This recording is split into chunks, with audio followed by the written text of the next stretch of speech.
Good afternoon, everyone. It's Linda here from Banjo's Beat House with our weekly Facebook Live video. And this week we are having fun with memory wire. If you've just seen my little post that I put out a couple of seconds ago. So we got a question during the week on what is memory wire. So memory wire is a stainless steel based string material. It is tightly coiled. So it does mean you can't use your regular jewelry tools with it without going to cause some damage to them. So there is particular tools that I use just for memory wire or stainless steel in particular. And I will go through those and we'll go through some memory wire as well. What I love about memory wire is its versatility. It is one size fits all jewelry. And when you've been a larger person like I was before all of my weight loss, you often don't find things that fit. So for those of you who go to markets and create things, memory wire is a great way of just having a universal piece. It's also a truckload of fun when you are working with kids because you don't need to put clasps on it. So it is without a choke hazard for necklaces.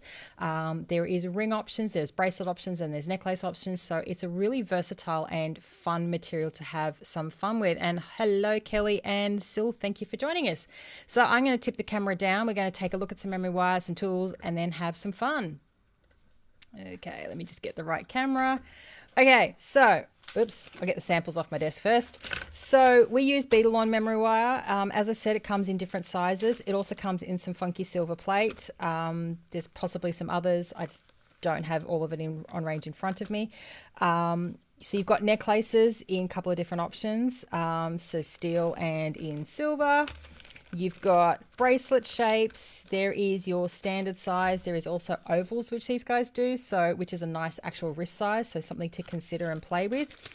And then there is the fun of playing with rings. So these can be a lot of fun. You can make napkin rings. You can do actual rings. I've seen people take these and do them with sun catchers and overstretch the wire, which is possible, but you've got to have a really heavy piece on the end to overstretch memory wire. So I had some samples before. So this is a necklace just simply done with some lampwork glass beads and some size 6 seed beads. So a really easy project for kids to be able to do. The great thing is there's no need to put a clasp. It just springs back. So you can see, and I'm going to do that again because I have a lot of fun doing this with the kids. It goes straight back into its shape. So it's really easy to put on around your neck. If you are someone who's around young kids, like my niece and nephew who like to grab all your jewelry, this one's great because they can just go yank and you're not feeling it on the back of your neck and you're not risking the whole piece being broken when they do that.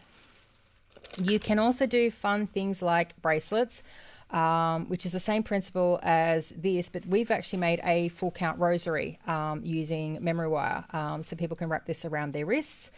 We've had people wrap this around their bridal flowers. Some people like it because they can wrap it around their wrist on their wedding day. It's also good for kids as a little bit of a fashion and rosary. So you can see we've got a holy medal at one end, you've got your full decade, and then we've just got our little drop at the end with a traditional cross. So different ways you can have fun and think outside the box. I've got some pre-strung because the stringing part's not the fun part of the videos. So I've just picked up some size 6 seed beads, just in a fun iris mix color that I had in the shop from my stash from home. It's a great one. It's fairly quick. It's taking me probably about 5 minutes to string it up. Your bead stopper's handy if you're going to do this without curling an end first. But before I finish this one off, I also want to say you can play around with this with the spacer links. Whoops. I'm just going to get them out. So like a 3 or 5 bar spacer link, you can pre-cut a couple of coils of this and work with it and actually thread your spacers in and make a 5 or 3 stranded cuff. So you can also do that, but you'd have a much shorter piece and you're really going to have to strategically plan how you actually execute that. The one that we had in the shop we've actually sold. I was hoping to have it as an example, but it sold a few days ago. So maybe sometime in the future I will look at revisiting making one of those. But for now, I said there is tools to look at. So round nose is what you're going to need. This is a pair that I only use for memory wire because if you work with memory wire with your really good fine ones that you are working with to do your turns for earrings, what you might find is over time you actually cause a little bit of separation at the top here, and that's not good when you want that fine point for your curling of head pins and things like that. So I keep one set specifically just to use with memory wire. And then we've got cutters. So these are the Xuron memory wire cutters. These are different to the flush cutters you always see me use. The flush cutters are great up to a size 16 gauge wire, but they're not rated for stainless steel. These are rated for stainless steel. These have a scissor action, which you can see there. It just literally scissors through rather than does the flush cut. So these have been designed for memory wire. They're great for cutting stainless steel chain, stainless steel wire. So yeah, these are a great addition to your toolkit if you're doing that. Otherwise, a really cheap pair of cutters from somewhere like Bunnings that you don't mind, you know, that you're going to kill, are also great for chain and memory wire. So we're going to start here with the end that I don't have the bead stopper on, but I'm just going to grab a couple of extra beads. So this is the way I used to store seed beads at home back in the day. No tag, no color reference, no nothing. Completely different to the way I do it now. But these, as I said, are from my stash at home that I'm slowly bringing in to use with kids for school holiday classes. Whoops. And of course I've got stumbly fingers now that does not want to thread. So it's very simple. You just literally, as you would string with jewelry wire, it's just thread on.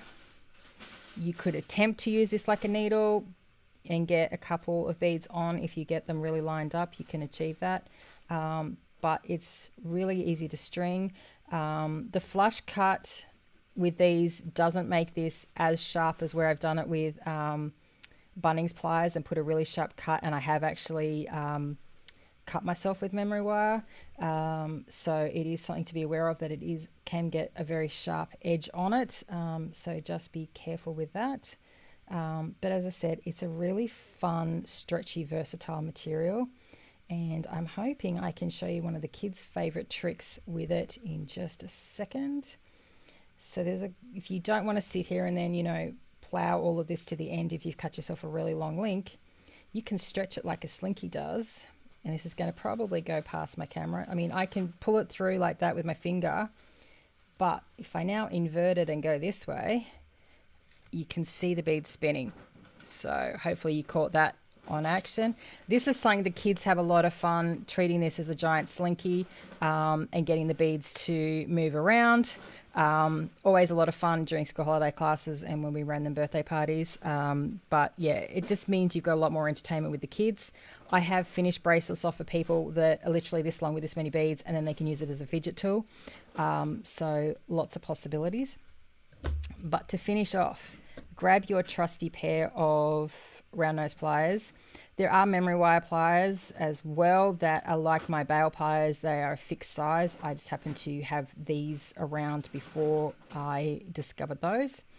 So I just like to get a fairly consistent spot. You can see I'm just at my top, and you're going to be curling in the opposite direction to the wire. So this is where you're probably going to have to step in as an adult instead of getting the kids to do this, unless they're really steady with their hands. And it's just a matter of curling it and then creating a little spiral. So this is really good practice for those of you who like to do earrings. You're just getting your spiral work really well done. So you've got a nice tight little spiral. That's your end. That's going to stop all of my beads now falling off. So I am going to do my little spiral to get everything to the end. Okay. And then I'm going to come and cut. And it's probably about 2 to 3 centimeters. And that way I've got my little excess wire there. And again, I'm going to come and just grab the end here and coil. Now with the necklace version of this, it's the same principle. See, I've actually left a little longer, so probably 2 centimeters of wire would have been better. It's been a little while since I've done one of these. You could go back and curl the other end. I just made this one a bit bigger. With necklace ends, you could put a lobster clasp on there if you so chose, if you wanted that little bit of extra security. I like adding charms to these, which is what I'm going to do. So I'm playing around with the Aunt Like a Mum, Only Cooler, because I'm seeing Miss Zozo soon, and she'll always like stealing and wearing my jewelry. So at least I know this one is mine to try and wrestle it back off her later. So it's a simple matter of opening up that jump ring. Oops. Might try and get a better grip on that. Sliding through, twisting it closed, and like that I've got a cute little easy to put on, and I can show you how easy it is. It's just a matter of wrapping it on, and it's nice and easy. There is no clasp, and it fits me. It will also fit mum or anybody who walks into the shop. So it's a nice fun way of just being able to create something, and I can move that further up my arm should I choose, and it's just fun. So yeah, I challenge you all to have some fun and to play with memory wire. Don't be scared of it. But yeah, have some fun. It's great for playing around with your bead stash, or if you've got seed beads you've had to cull out, memory wire is a great way to use it. So I'm just going to transition back. That's it for me for this week. We have been adding some new products to the website, so feel free to check out the new products page. I have some new shinies that have turned up that one customer requested in a color. So over the weekend, I need to get them photographed and onto the site so the rest of you can discover them. Also, I loaded up the Miyuki color charts, and I've also added now Toho color charts. So thank you all for those who requested those. With those, please don't add them to the cart. That means I've then got to go and find links and send them to you. What you actually do is click on the picture, and then on the next screen, it will actually give you the option to download it. You just have to look for the little PDF symbol. It will open up on a second screen, and then you can download that color chart straight onto your computer. For those of you who have, it just takes me a little bit longer to process your order because I'm manually sending you those links. Our website, unfortunately, isn't like Etsy where you check out and links magically happen. That's me who has to make that happen. So those orders do get a little bit delayed, but the charts are there ready for you to download at your leisure. So have fun with that and check out all the wonderful Toho and Miyuki color options. That's it for me for this week. We will see you next Friday. Bye for now.